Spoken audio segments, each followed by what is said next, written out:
What's up, guys? If you read the description or look at the image wherever the editor places it in respective to the camera or whatever I am, I'll be having a giveaway on an unopened final mouse, a white one. I will be signing the box if you want me to. To participate in the giveaway, make sure you follow me on Twitch, subscribe to my YouTube channel, follow me on Twitter, and retweet the giveaway tweet. That's it, and then you're done. All right, enjoy the video. Here are all my keybind sensitivity settings.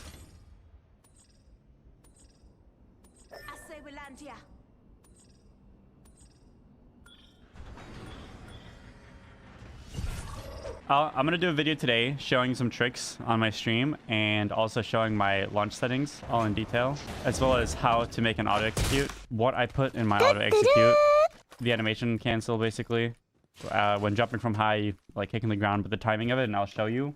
As I said, I'll show the hover thing. I will show you my launch options and how to set up and make an auto execute.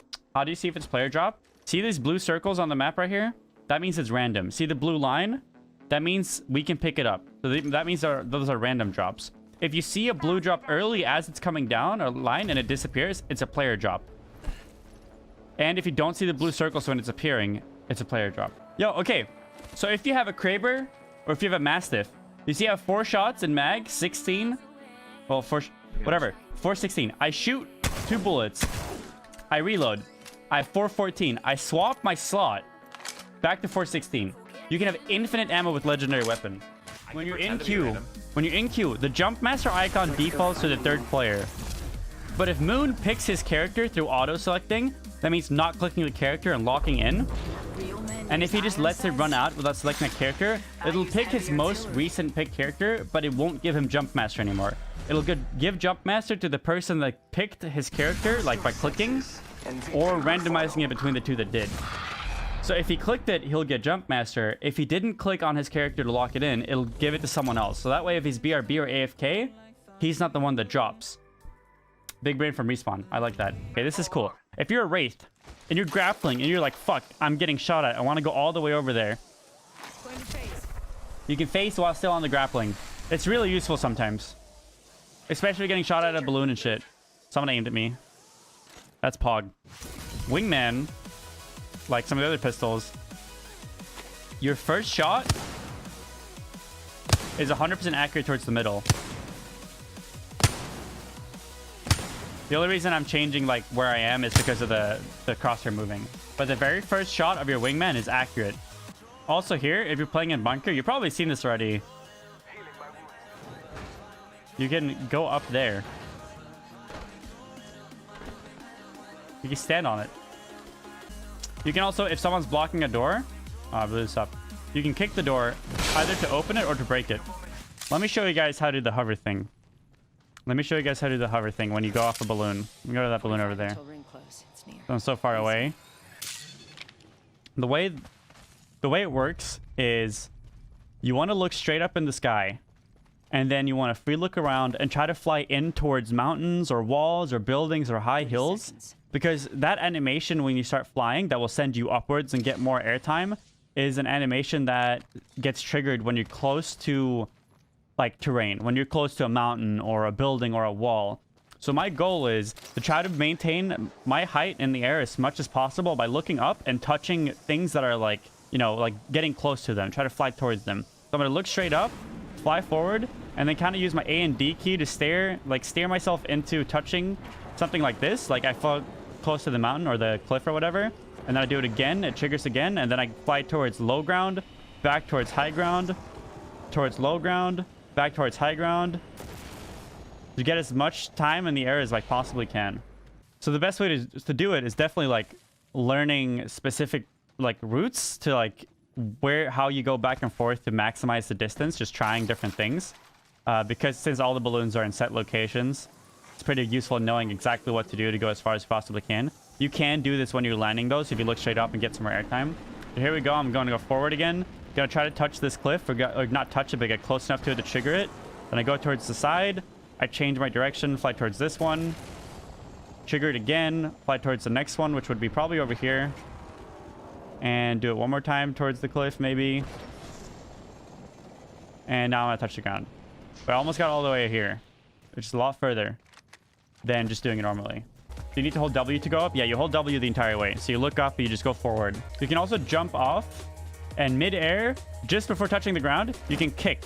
And that way, you can run immediately after landing. Otherwise, if you land from high, like if you land from far up, like right here, if you jump off, you land on the ground, it's going to play an animation. That's going to prevent you from walking or running when you land. But if you just before touching the ground, if you do it just before touching the ground, and you kick the air, you kick the air towards the ground like this, you can immediately start running. At least immediately start walking and then start your sprint animation after the running animation. I will show you how I set up my auto execute and how I get my FPS to be uncapped, how I like all my performance-based commands, all my settings and stuff like that you can't change in the game. So let me find where the fuck I installed Apex because, okay, I got it. Here is my program files, play Apex, and CFG folder. You will have a file called config default PC CFG. So what I do is I copy that and I paste it. And then I change the name to auto execute, auto exec. Don't put the one there. This is just because I already have one. And then I open it with Notepad or Notepad++, and it should look like this. All this stuff, just remove it, okay? You remove all that stuff. These are the things that are in my auto execute. I have seal_force preload 0.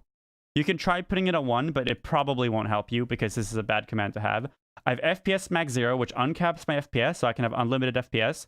And I want 240 FPS and above because I'm playing on a 240 Hz monitor. I have Ragdoll Collide and Matte Compressed Textures 1. These settings, I will have them in the description, these 3 settings that you want in your auto execute. You can also put other things in your auto execute, like the normal commands you put in your launch options. The way to access your launch options is that you go on your game library, you click on the game, press the cogwheel, press game properties, and then advanced launch options. All of these things here, make sure you put in plus exec space auto exec. This means that when the game launches, it will read your auto execute file, which would be this, and actually read it and put enable the settings in the game. Jesus Christ, I can't talk. In here, you probably want to remove -high. You don't want to use that. But all these other things, so you don't need that either. You don't need either of these. So all these things, I'll put them in the description as well. So I have these. Don't need console either. That shit doesn't work. These things. Plus seal_show FPS 4. You can try 1, 2, 3, 4. They will show differently. I can post them in the chat as well, yes. 1, 2, 3, 4 will show differently. This is the white text on the top left of my screen when I'm playing. My editor will show you, probably just fucking highlight part of the game, and it's the top left. Full screen just means that you play the game in full screen. No vid disables the launch video. So when you launch the game, there's a video that plays. This disables that. -force, no VSync. Make sure that you don't have any VSync on. But you have to, if you want to use an auto execute, you have to have this in here. The plus exec auto exec. And then you save it. And then you just save this too as well. Make sure that it's called autoexec.cfg. I prepared a text file so you guys can read it easier, but it would still just look like this for me. This is what it looks like, my auto execute. I don't want that enabled, actually. I'm gonna turn that off right now. Probably. I was testing it yesterday, and 1 and 0, 1 will probably get you stuttering. Sometimes even really big stuttering. So you just don't want that. You can either not put it in or just put a 0 there. Then you save it, and that's it. You can launch the game now. As long as you saved your launch options and under game properties and advanced launch options and put this in, you can launch the game, and these settings in this folder will go live. Make sure it's a CFG file, though. Let me post these in the chat for you guys. There you go. Okay. Now go back to the game. What's auto execute? It's a folder that you put in. It's basically just telling the game what settings to enable or disable. So you can put a bunch of the console settings in there. So for instance, like the compressed textures one or FPS_max 0, I put that in my auto execute. And that tells the game that I want my game to be uncapped on its FPS. I don't want a limiter on my FPS. So you see in menus, I'm getting 1,300 FPS. I'm getting like 1,900. Sometimes in some screens, even 3,000, 2,000. This is because the auto execute folder is telling the game, hey, I want these settings to be set in this specific way. But there's no FPS setting in video or gameplay or anything. So by putting that in there, you can uncap the FPS because you're telling the game to do it regardless of the setting not existing in the actual game. Is your command to change hertz?